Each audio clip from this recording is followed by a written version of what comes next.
right, then let's get started this morning. It's all good to see all of you this morning. Um, oh, I wish you a happy Juneteenth. How about that? Got a Juneteenth holiday. It's always nice to get a new holiday unless you're the employer, because then you have to pay for it. Right. But this morning I want to talk with you about niche marketing, but moreover about being the expert.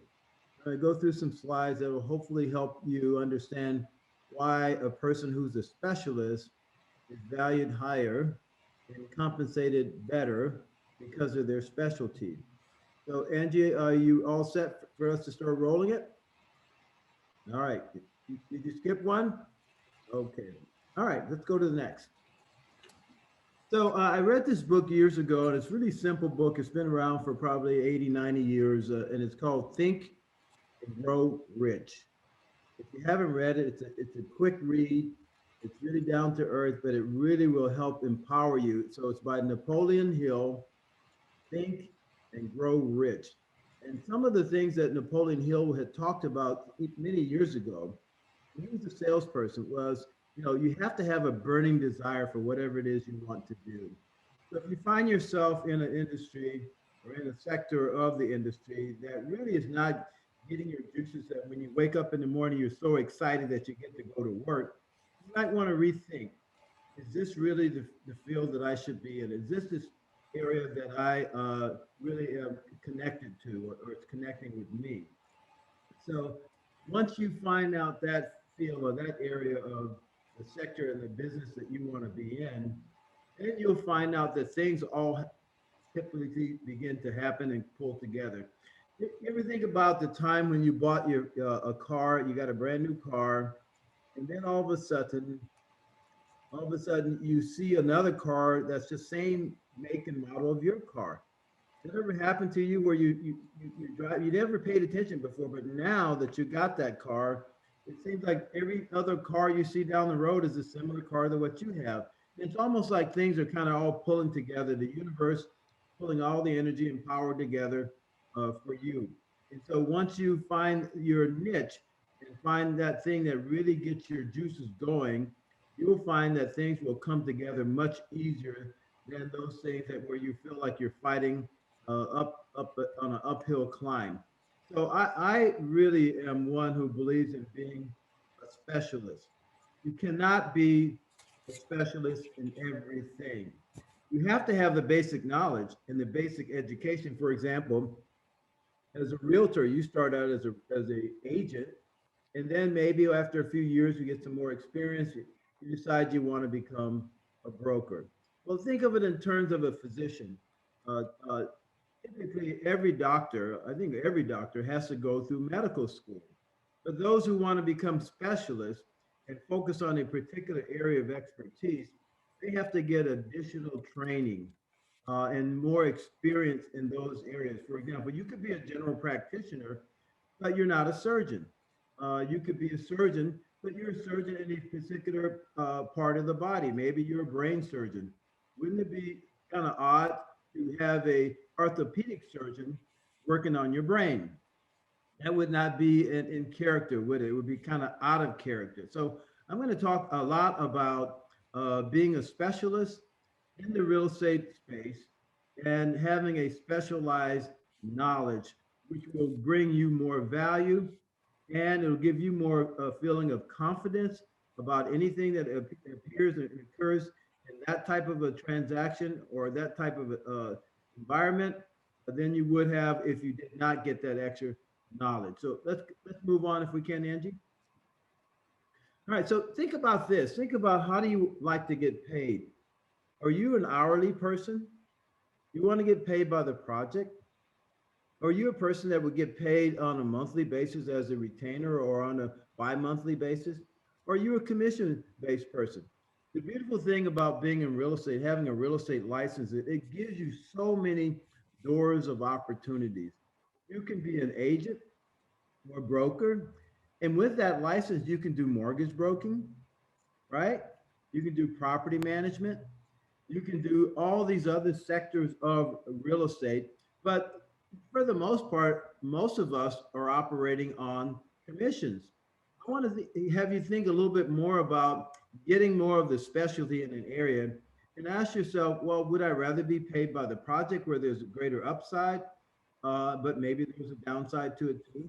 Would I rather be paid instead of by the hour, but on a retainer basis? So I'm really getting paid based on my delivery of service and not so much the hours that I'm working? Or would I rather just be paid by a commission only?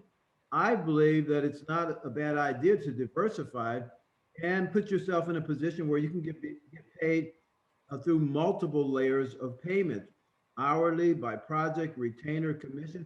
And some people who are more adventurous and more of the entrepreneurial spirit that are your clients, they may opt to want to pay you more by paying you a percentage. Think about this as a realtor. Let's say you become an expert in the area of zoning and land use, and you have a client who says, hey, I want you to help me with this property. I want you to help me usher it through the zoning entitlement process. I'm not going to pay you a commission, but I'm willing to give you a piece of the action. Maybe I'll give you 5%, 5% of the total, net gain on that project. And this may be an opportunity for you to be creative and gamble on yourself and get a higher stake in the outcome. And so oftentimes realtors are so focused on getting a commission that they forget the bigger picture. Sometimes the bigger picture is really being an owner and not just being the agent. I've seen so many realtors who find these really fantastic transactions and then they bring it to their client's attention and they haven't even thought any at all about, well, wow, maybe I could put together a partnership of folks that we could buy this property together and I'll be an equity owner instead of just a commission person who gets a paycheck at the close of the sale. So I want you to kind of open up your mind, think more about the broader picture instead of just being what I call pigeonholed into I only am going to work on a commission. All right. So when you become a specialist, there's something that the NER Code of Ethics says you must do. And so I want to make sure that when you are branching off into a field that is not a field that you've done much work in before, I want you to think about partnering up with another person who's more knowledgeable about that field than you are, because you have a duty as a realtor to have that extra level of expertise and knowledge in an area that maybe you haven't worked in before. For example, most realtors start out as a residential agent. And so maybe you want to branch out and start selling investments, apartment buildings, or maybe you want to work on small shopping centers or regional centers or office buildings or industrial centers. You need to make sure you understand the game. You need to understand what that field entails, and you need to make sure you don't bite off more than you can chew.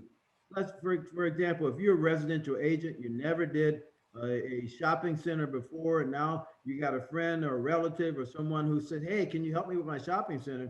You need to bring somebody else on board with you, because if you misstep, if you advise your clients on areas that you really are not knowledgeable about, you are opening yourself up for some high liability risks in case things don't go right. And typically what happens when you're involved with the transaction and things don't go right, it's rare that the principal in that transaction is going to take full responsibility for that thing not going right.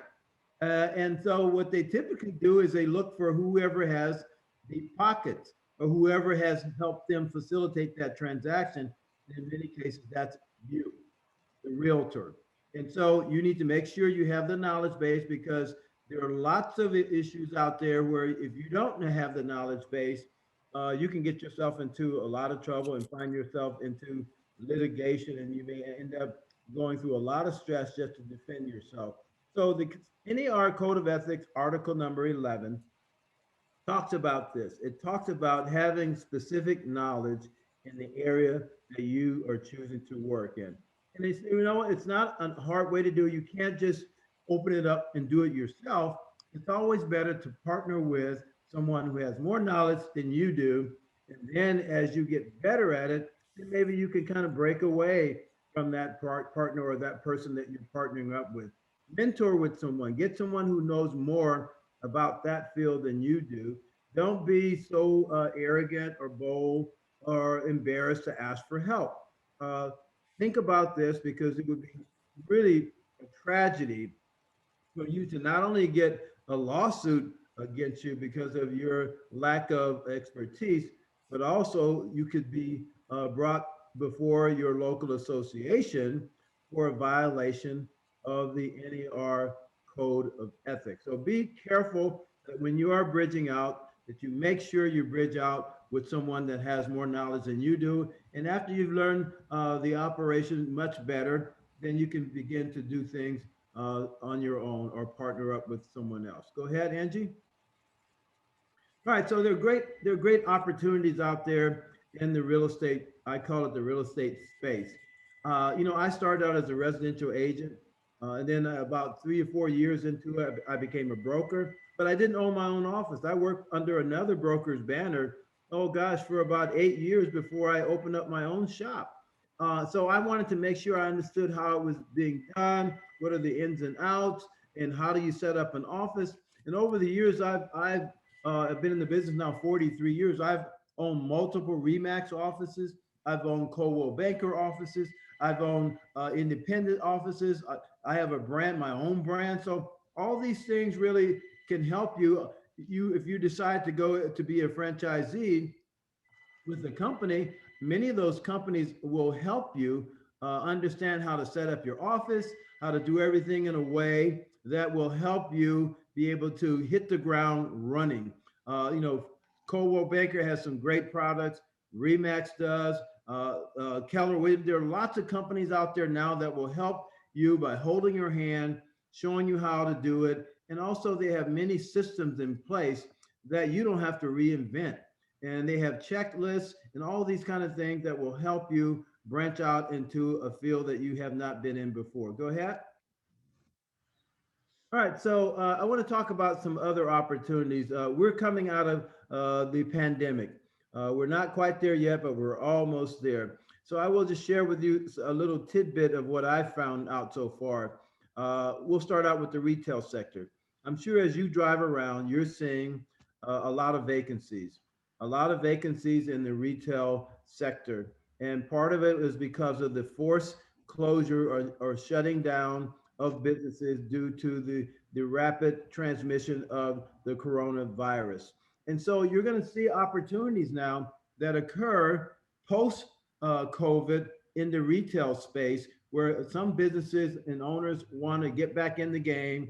They want to open up their operation again. Maybe they were closed down. Maybe they even had to file bankruptcy, but now they're willing to get back at it. And so I would urge you to think about the retail sector, because there are some opportunities that I know will be presenting themselves for you in that sector.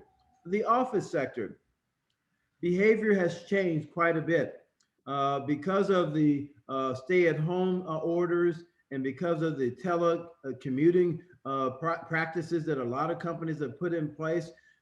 I believe that there will be less demand for office space, because this change in behavior, once folks realize, hey, I can get all this done, I can still be at home. And so, you know what? When I renew my lease, instead of me having a 10,000 square foot building, I think I can get away with having a 4,000 square foot building, because my people who work with me, they don't have to come to the office every day. Maybe they can come to the office a couple days a week. So I believe that the office sector is going to have some opportunities, and that the values are going to be depressed a bit, and there may be opportunities for investment on the long term for the office sector. The industrial sector, on the other hand, is quite the opposite. More and more people are finding that they want to get into the network distribution side of the world. The Amazons of the world, the Walmarts of the world, the Macy's, all the big companies. Many of them now are going online with their shopping experiences. And so they are now requiring more distribution space, where they are looking for a light industrial space where they can have their products stored in a central location, and they have a logistical system that they're using to get that product out to the consumer quickly using some of their transportation outlets. So the industrial sector really is becoming much more robust, and the values for industrial properties are going up. The lease rates for industrial properties are going up as well. And that leads me to the multifamily sector. We know that people will always have to have a place to live. The challenge that have happened over the last 13 or 14 months is that many of the folks who are renting, and in lots of communities, renters have greater numbers than property owners do. And so there are investment opportunities for the multifamily sector. But right now, what's going to happen is by the end of this month, the federal government may be lifting the eviction moratoriums. And so that's going to create a lot of friction and fractures between the housing providers, which some people call landlords, and the tenants. And so I think that realtors really are going to have to get engaged in this whole process, because the typical tenant and the typical tenant advocacy group are going to be saying, well, I had a hardship. It wasn't my fault that I couldn't pay the rent. In fact, why don't we just forgive me all the rent for the last year? And some of the housing providers are saying, well, it wasn't my fault. I didn't create this coronavirus, but I still have to pay my property taxes. You still want me to keep the water on, right? I still have to pay my insurances. I still have to debt service it. I have to pay the mortgage company. And so there's going to be a lot of friction between tenants and housing providers. I'm urging all the associations that I interact with to begin to have this discussion with your local government agencies, i.e. your council members, and say, look, why don't we figure out a way to have you, council member, establish a task force made up of tenants, housing providers, and realtors.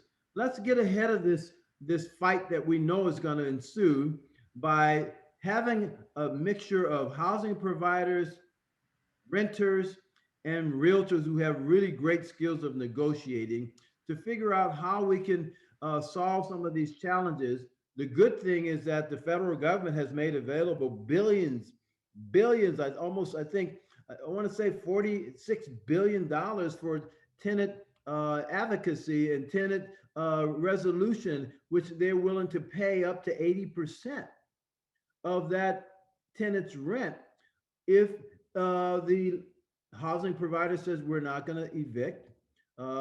We're not going to evict for not being able to pay for the last 12, 13 months. We're not going to charge you a late fee, but going forward, you need to pay on time. And so I think that it's wise for us realtors to get ahead of this fight, because if we don't, if you're in a community where tenants outnumber the actual property owners, then here's how elected officials work. They're going to react to who makes the most noise. And the ones who are going to make the most noise are more likely going to be the ones who may get displaced out of their units. And so I would urge us as realtors, as a community, to get involved in this early on. Encourage your council members to establish this task force. Volunteer your services as a realtor to be a member of that task force, and volunteer maybe some of your clients that you represent who own properties to be a part of that task force. And I'm sure the renters are going to be in the front of the line to be a part of that task force. So timing's everything. Take advantage of these opportunities and do well with it, and be a conciliatory person who can make compromises and get things done so that everybody has a win-win. Go ahead. All right, so what I want you to think about now as we look more into this be the expert is choose your niche. Is your niche going to be residential? In the residential space, are you going to work on sales? Are you work on leasing? Are you going to do both? And so you need to think about, what is your niche, and really get to be the expert, know the data, know what the numbers are in your niche, because people will value you more if you bring more knowledge to them. Are you going to be a property manager? That's not a bad gig, but you need to get yourself well suited for that. You need to have the right systems in place. You need to have a worker group around you to help do all those repairs. You need to have the accounting system and the bookkeeping system to keep a track of things, especially if you're holding people's money in a trust fund. And then you ask yourself, well, on the residential side, I'll just be a listing agent. I'll tell you, over my 43 years career, I've been much more of a listing agent than I have been a buyer's agent.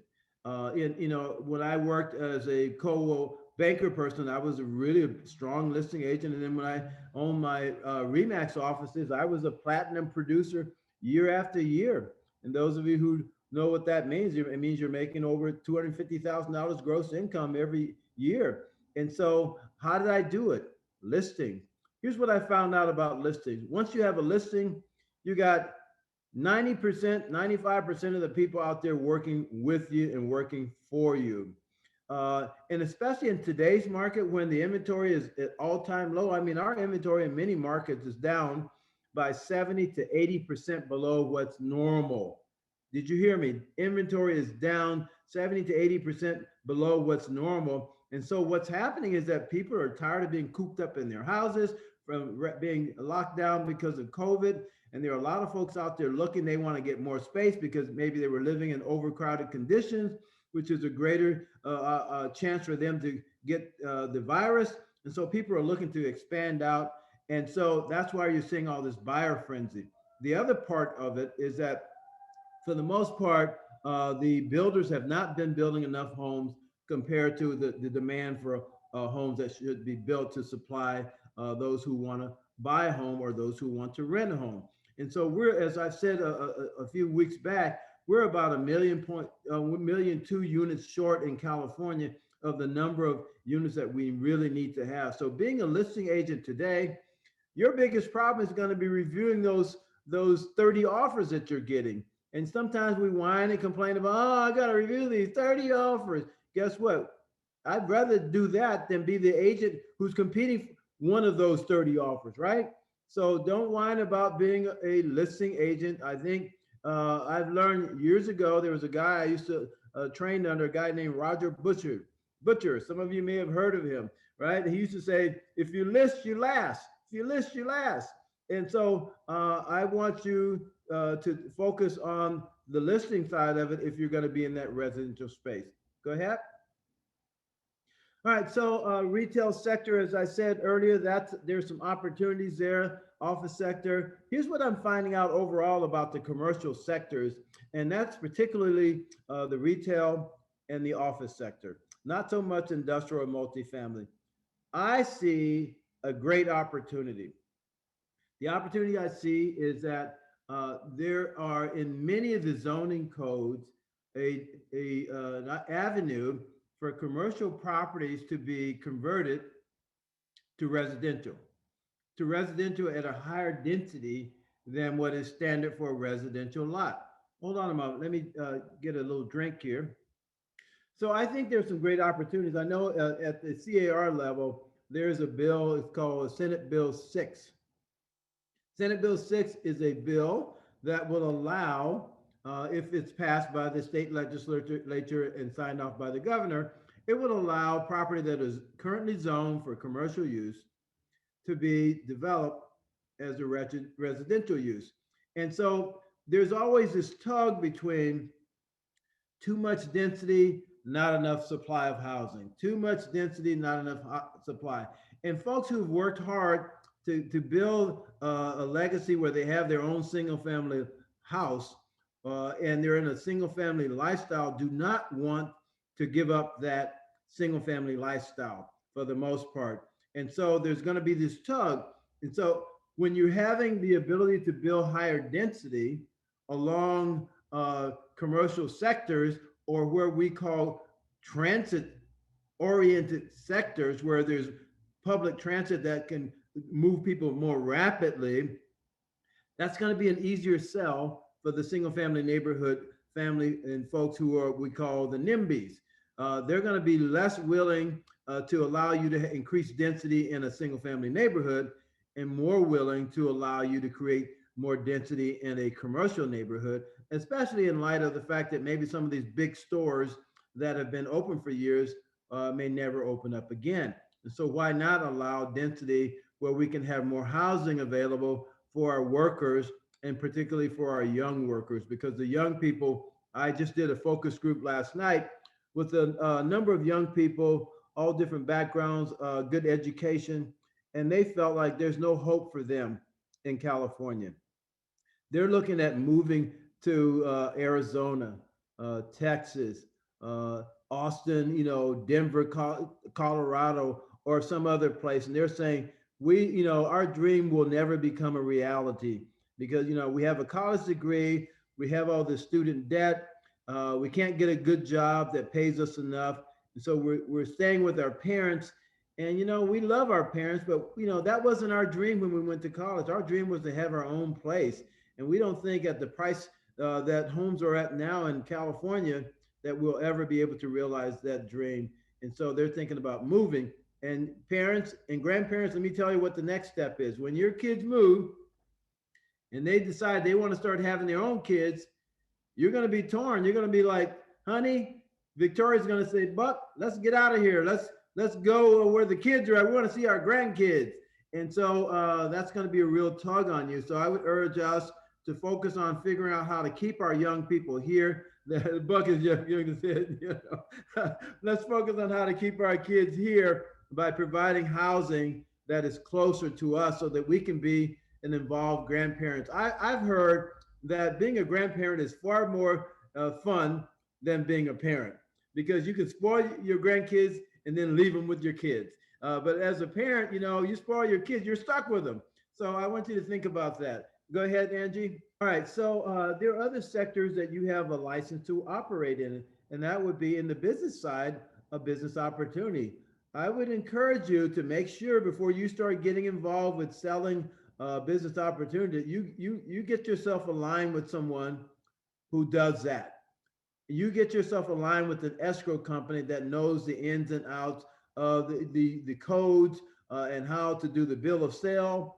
You want to make sure you get this right. Now, sometimes as a commercial agent, you may end up selling the business and the property. Well, you can do the property yourself, but perhaps you ought to consider bringing in a business opportunity agent to help you with that part of the deal. And don't be so greedy that you think you have to get all the money yourself because, by the way, business opportunities, oftentimes the commissions are as high as 10%. So you're looking at that 10% saying, oh, I want to get that 10%. And you know what? That 10% may get you in court. And that money that you made on that 10% because you didn't do it right, you may end up paying in legal fees. So I would urge you to think about branching out, getting somebody else who's more of an expert in that area to help you. Leasing and purchasing land. Land it seems simple, but it's not so simple. I will tell you, when I was working on my master's degree for commercial real estate, I had to look in all these different kind of things, land. And there's a term that we use in every investment property, and that term is called due diligence, DUE, diligence. And that basically is saying, I got to do my homework. I got to research it. I got to find out the data. When you're looking at land, whether you're leasing or purchasing it, there are a number of things you need to look at. You need to look at what is the current zoning? What is the master plan? What is the land use designation on that? The zoning may be this, but there may be a restriction on what that use of land can be within inside that zoning code for that particular site. Sometimes it's site specific.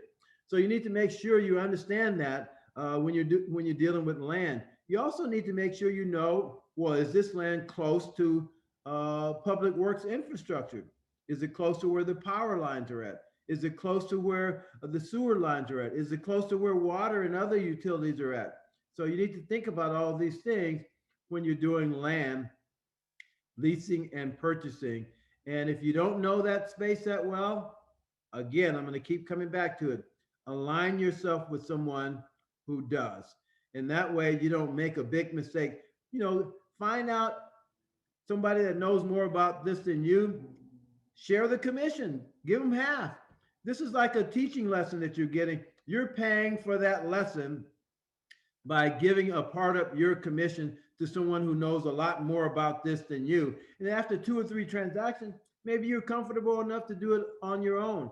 But don't go at it alone in the beginning, because if you do, you may get the big bucks now, but you're going to be stressed out later when you're sitting in court or doing a deposition, and they're going to bring out that code of ethics. A good lawyer will say, well, the NER Code of Ethics, are you a realtor?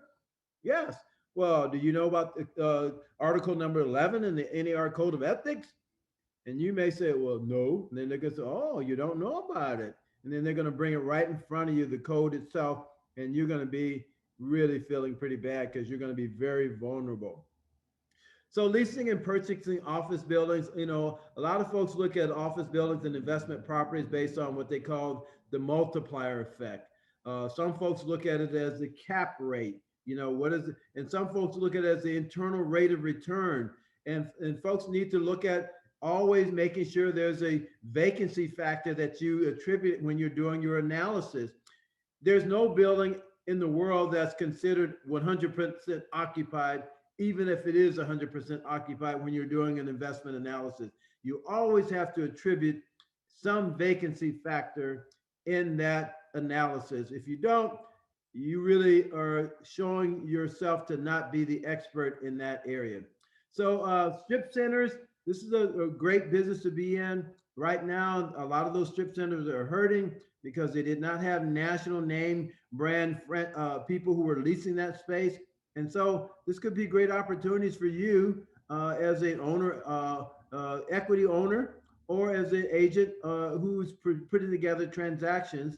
And you need to really guide your landowner and your property owner in this area, because they are hurting right now. They're trying to figure out, how can I turn this investment around? Next. So regional malls, that's for the big players. You might want to join a company that specializes in this area, because this is something that requires multiple levels of skills and knowledge.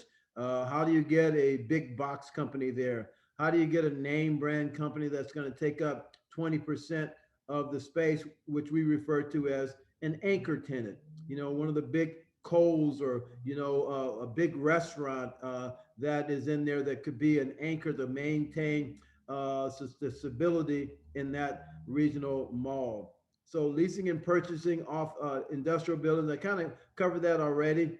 And you want to think about this. You want to think about, how do you want to get paid? You want to get paid by the project? You want to get paid by a retainer? You want to get paid by the hour? And you can have an expertise where you're not an agent at all. You're just a land use consultant. You help them put together the map for getting all the entitlements. Entitlement means all the permits and the zoning and the use rights for that particular property. Go ahead, Angie. All right, so here's something that I want you to get your hands around. When I was a kid in school, I did not like math. Math was, I run away from it like it was the plague. But what I learned later on is that, I got really touched by a guy at one of my local junior high or middle school career days. They brought people on campus to talk to us young people. And there was a guy who I heard him speak. And so I said, well, what are you? He says, I'm a CPA. I said, what's that? He says, I'm a certified public accountant. And so I said, well, what's your job though? He says, I count money. I said, that's what I want to do. And so from seventh grade on, I focused my attention on business. And in middle school, junior high, they don't have any business classes, but the minute you get into high school, they offer those classes. And so I kept this focus all the way through high school into college. And I decided I wanted to be a CPA. Ultimately, my career changed. I had a little diversion, and somebody asked me from the New York Giants to come back there and play football for them. So I did not go to be a CPA, but I have all the knowledge base of an accountant. And so I had to learn how to embrace the money. And so I want you to think about this term. Math equals money. When you make a lot of money, you need to know how to keep that money. And so you need to understand the relationships between dollars and expenses and income and revenue and all those things and assets and liabilities. All those things are part of what we call math. And so when you get into this field, you can forget about open houses. You don't have to do that anymore. When you get into the commercial space, you don't have to work on weekends anymore unless you choose to. And when you get into commercial transactions, it's less emotional and more of the numbers. And so if you like working in a highly emotional environment, hang in there with residential. But if you're thinking you want to branch off into a field where you can get your weekends back and go to the mountains or the beach or wherever you want to go, or just go nowhere and not have anybody bugging you all the weekend, you might want to consider a different sector than residential. Go ahead. All right, so let's talk a little bit about the tools of the trade. Go ahead, Angie. So here are some of the tools. I call them the alphabet soup. NER has been really great about providing education for us. I mean, I think being a realtor and being a member of a local association is one of the best business deals anybody could ever make, because the fees that you pay to be a member get you so much more than what you're paying for. It's just incredible. It can't even be compared. The amount of money you pay to be an agent or a broker, and to be a member of your West San Gabriel Valley Realtors and the California Association of Realtors and the National Association of Realtors, you're in what we call a three-way agreement. And so we have classes that we offer here at West San Gabriel Valley on it. We bring experts to come in to talk to you about different things. But in addition to what West San Gabriel Valley can offer you directly, think about this. Think about becoming an expert. And here's a couple of the alphabet soups: the CRB, Certified Real Estate Broker Manager.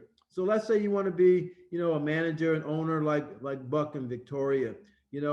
Maybe you want to, get your certification in this area. Maybe you want to be like Sil, get your certification in this area.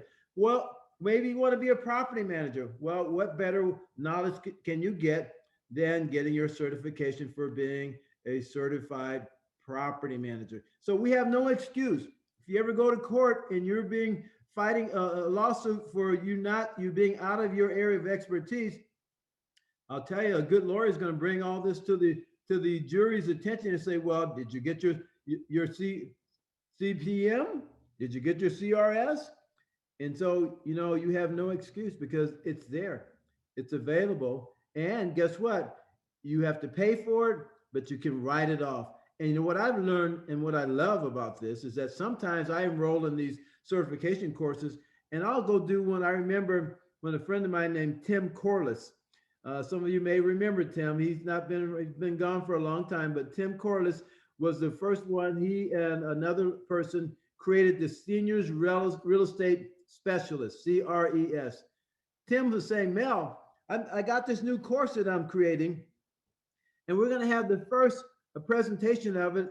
But you know what, Mel? It's going to be in Carmel. And I was like, really? I'm in. Count me in, Tim. And so you know what? I drove up to Carmel, spent a few days there, got my designation. And it's been so invaluable with me working with a lot of seniors. Back in those days, I was a young guy. I thought anybody over 40 years old was a senior because I was in my 20s. But you know what? My friend Tim Cordes opened my eyes up, and I maintained that designation. And it's really helped me get into a lot more transactions and close them smoothly because of that knowledge. But what I'm saying is that I was able to write off that whole trip, that Carmel hotel, right? That golf outing in Carmel, those meals in Carmel. Oh man, that was great. But I got to write it off as a business expense. So I want to tell you, make some fun trips, get a designation, try one out of town in a place that you really like. And this way you can have fun with getting knowledge. So I'm not going to go into every level of the certification. Angie, can you go to the next slide? All right, so here is a number of what I call the alphabet soup. These things will really empower you. I tell you, if you want to be a commercial agent, one of the most popular one and the one that's most meaningful is the CCIM, Certified Commercial Investment Member. And I will tell you, you ladies that are in this, there are not a lot of you. who have the CCIM. So you ladies, if you get your CCIM, you're going to be like the rock star, because there's not a lot of you out there, and you get to hang out with the good old boys who maybe you can network with and figure out how they're making money a lot easier than trying to do it all by yourself. So not that it's bad for guys. Guys, I would say get it too. But I'm just saying you need to get your designation. I got my CIPS, I want to say almost 20 years ago. There was a lady who I adored, and she's a brilliant person. She's in our region. Her name is Carmela Ma. Carmela Ma. When I took my first two classes for my CIPS, I took it at a NER conference in one of the major cities. It was a 2-day event, and I went in 2 days before the NER meeting started. And so I got to write that off too. And then I took the rest of my courses. It was an entire week.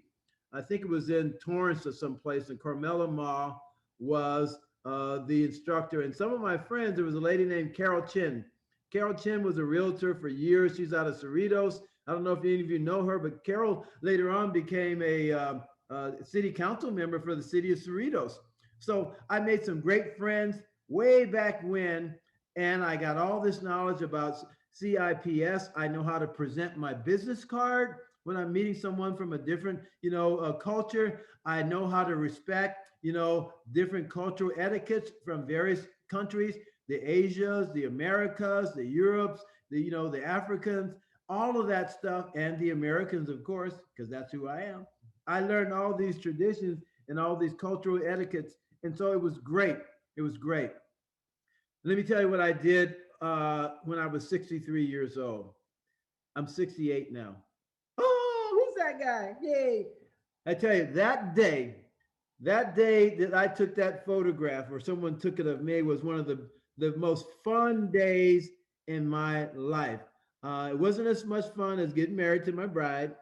It wasn't as much fun as watching my 3 kids during natural childbirth being delivered, but it was high up there.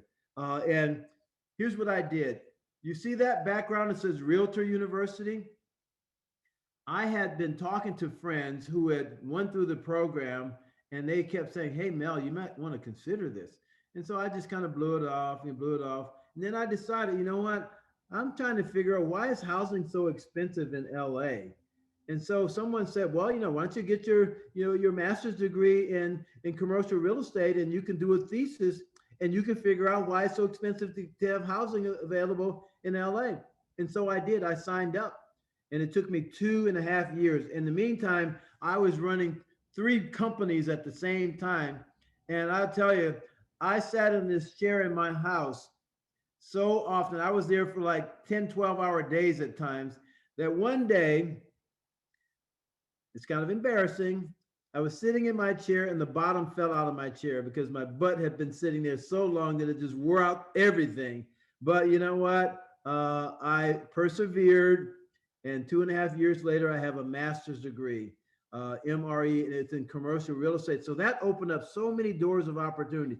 Now, NER has something that they call, instead of Realtor University, they call it the Realtor Academy. And what's even better, NER's Realtor University was an accredited program, so that was good for me. But NER decided to siphon off and become a part of Columbia College in Columbia, Missouri. So now my degree says Columbia College. And Columbia College has been around since the 1800s. So it's well accredited. And so I can put that MRE behind my name. And not more importantly, I have the knowledge. I have the knowledge about commercial transactions. I get paid as a commercial land use consultant. I get paid as a property asset manager. Thank you, President Mindy. All of that because I took the time, and it was 100% online, 100% online, which can be kind of frustrating at times, but fortunately enough, we had small enough classes. I mean, I think my largest class had about 10 people in it. And I had one class that I was the only student in it, and thank God, because that was the algebra class I took. And I was such a dumbo. That professor was so patient and kind with me that they helped me get through algebra. And it took me, out of an 8-week course, it took me 6 weeks to finally get it still. And what I found out was that, oh, algebra is no more than isolate, isolate, solve. And oh, that's it. Isolate, isolate, solve. Yep. And I took that concept of algebra because when I was in school as a kid, I used to run away from math. But what I discovered about algebra was that in life, when you have complex problems in life, here's how you solve them: isolate, isolate, solve. And so algebra really became my friend because sometimes I'm in some really complex situations, and I feel like there's no way to figure this out. Yes, there is.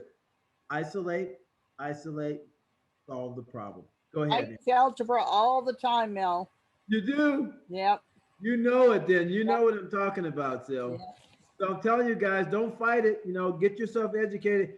Don't tell me that you're too old to learn. I was 63 years old when I enrolled in that program, and 2.5 years later, you saw the smile on my face.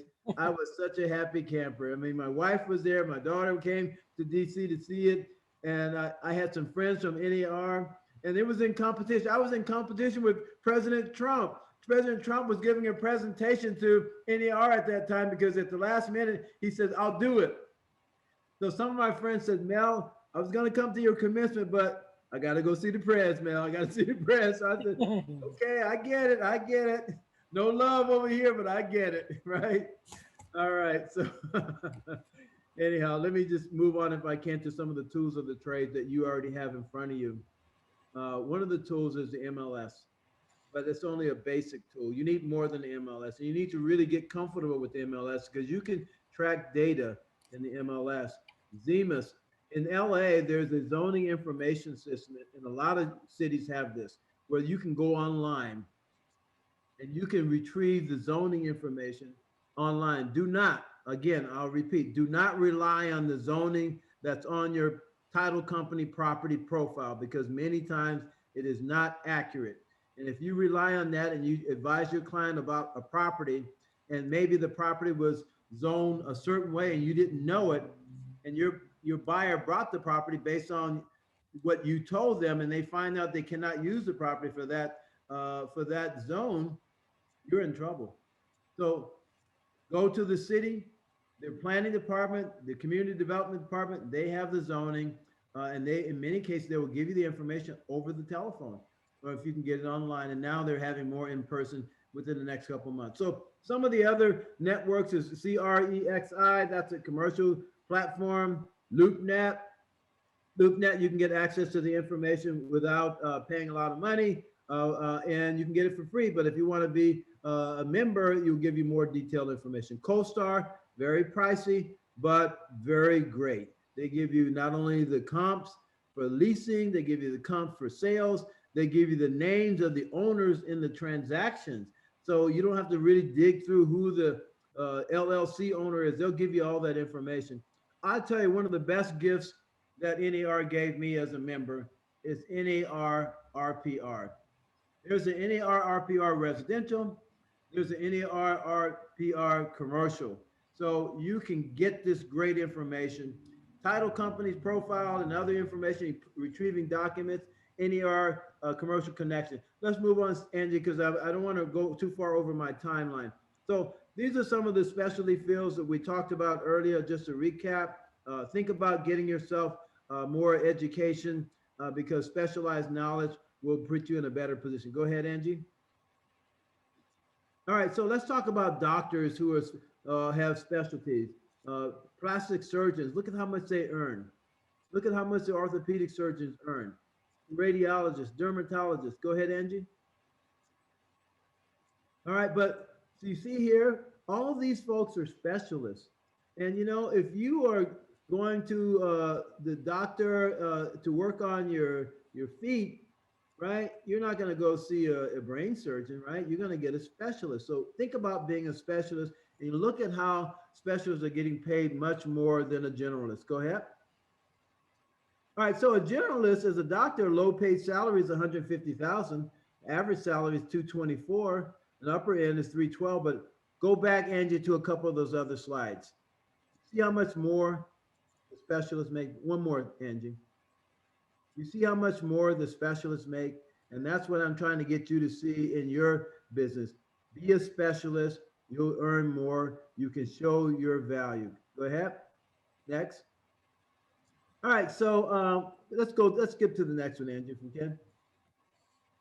All right. So think about this. You know, I did some research. I used to be on the research committee for NER, and I urge you, if any of you are into the data, you need to figure out how to get on that research committee. You don't have to be a director for NER to be on the committee. You know, in fact, when CAR had its first uh, research committee, I was appointed chair of the research committee for CAR. They only had it for about 3 years and then they discontinued it. But I'm telling you, the data really can drive you to being an expert. What I saw when I was the NER, you know, on the NER research committee was that the average realtor nationwide makes only about $30,000 a year. Did you hear me? The average realtor nationwide only makes about $30,000. But think about this. Ask yourself, what are you worth? If you're making 60,000 a year and you're working the typical 40-hour work week, which we know realtors don't, they work a lot more for the most part. You're making $60,000 a year, you're making 29 bucks an hour. But if you want to make $100,000 a year, I used to interview agents and I asked the agent, well, what are your goals for the year? How much do you want to make? And they say, I want to make $100,000 a year. And that was always the fallback answer. Almost everybody, I want to make $100,000. So I test them. I say, okay, well, how much is that a month? They say, well, 10,000? They didn't know. They didn't really dig into the numbers. And the actual number is $8,333 a month makes you $100,000 a year. So you need to know what you're worth. So when you're sitting in a meeting and you're kind of fooling around with a friend, drinking coffee, and you have to ask yourself, wow, I want to make 150,000 a year.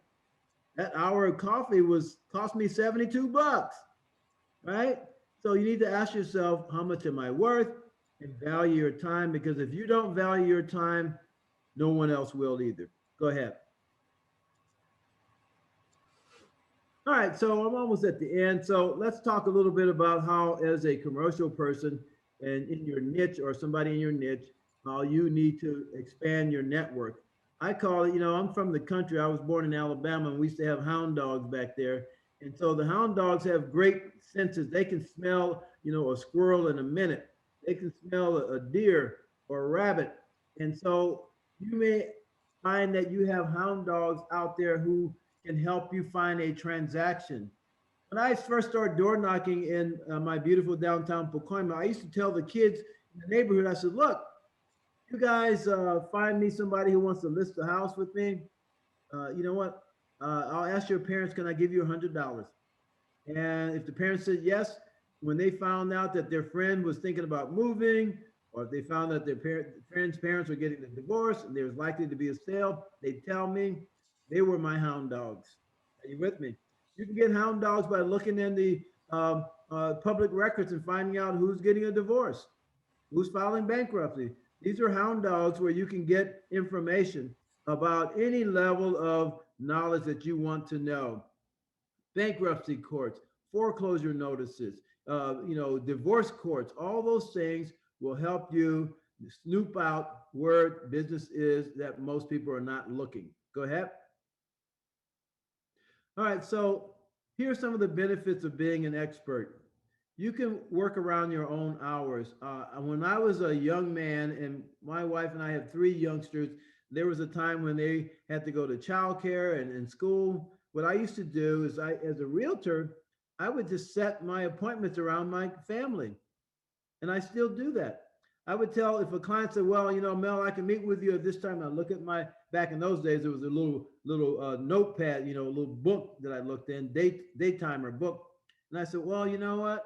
And I look at there and I see, oh, Tanitra's open house, or Tanitra's field trip. That's my daughter's name. And I'd say, oh, you know what? I have another appointment at that time, but I'm available for you for a different time. Now, I didn't tell them it was my kids. I didn't tell them it was an appointment with my wife, because people don't respect that stuff.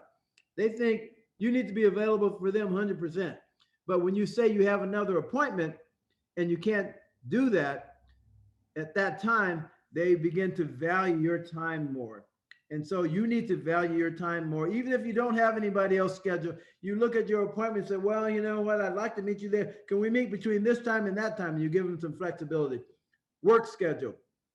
That's all about you. You need to work around what's important for you and your family if that's important to you. Or maybe it's your own quality of life. Maybe you just want some me time. I just want to hang out with me, right? I don't want to have to make up any excuses. I want to just hang out with me.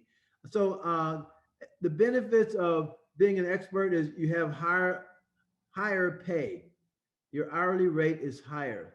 The other one is that you get professional recognition. Having that alphabet behind your name may carry some weight. It may get you in a door that you weren't able to get into before. And you have overall higher earning potential throughout your career. Next. That's it.